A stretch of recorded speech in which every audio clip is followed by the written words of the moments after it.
The Abednego is a Rhone-style blend. We're trying to make a wine that's got lots of flavours and different characters, and it's a very complex wine. In 1996 we actually went to the Rhone, and I must say that they were incredibly generous with their knowledge. And Gerard Jabelet was the one who probably most influenced, because when he knew we were winemakers and serious about what we were trying to do, he really took us under his wing, and we spent a whole afternoon with him, and he pulled out all these different wines and showed us how the wines age. And out of all of that, we learned a technique called extended maceration, where you leave the wine on the skins for 30 days to really give structure to the wine. This is a totally different style of wine than our traditional Shiraz and Cabernets that we've made. The philosophy of the wine, it really kind of lends itself from the wines really of Châteauneuf to Pup, don't they? Which is really the southern region of the Rhone Valley. But the whole characteristics of those particular varieties, they're very Barossan, aren't they? And yes.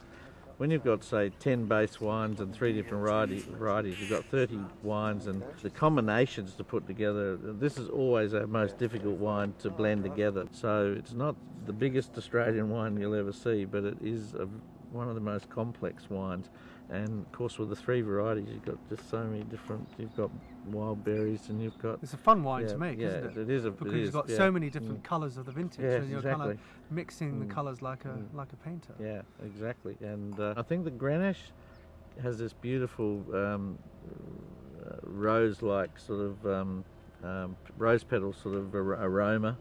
And the real trick is to get a little bit of concentration in it by, as I said earlier, the extended maceration. The Shiraz gives depth. I think it's just and buoyancy. The really interesting one is the Mourvedre, because it's spicy, it's sort of clove-like. We've actually got sort of a couple of clones. One is like that, very spicy clove-like. The other clone is a little bit more gritty, grainy sort of tannin finish that really gives a fantastic texture on the back. But the combination of the 3 varieties, to get the balance of them right, we want to see the 3 varieties in this wine. And in fact, we're now buying vats and going back to the really traditional way of maturing in 2,000 or 500 gallon sort of vats. And we want sort of big oak maturation. So this wine's really got a kind of musky plum, it's got a touch of earth in it. Yeah. Palate is kind of silky, smooth, plenty of palate length. Tell me a little bit about the winemaking, actual winemaking in 2004. 2004 was a great vintage, very sort of orderly vintage, nice 30-degree days. So everything just ripened nice and slowly, and in fact these are all 100-year-old vineyards that have come from, so they're very old. Are some of them bush vines? Yes, most of the Grenache is bush vines, and same with the Mourvedre. The Shiraz is on trellis.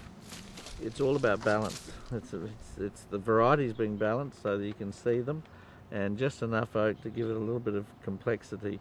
I'm still a bit old-fashioned in the sense that all these really landmark type wines of mine, I give them all quite a bit of bottle age.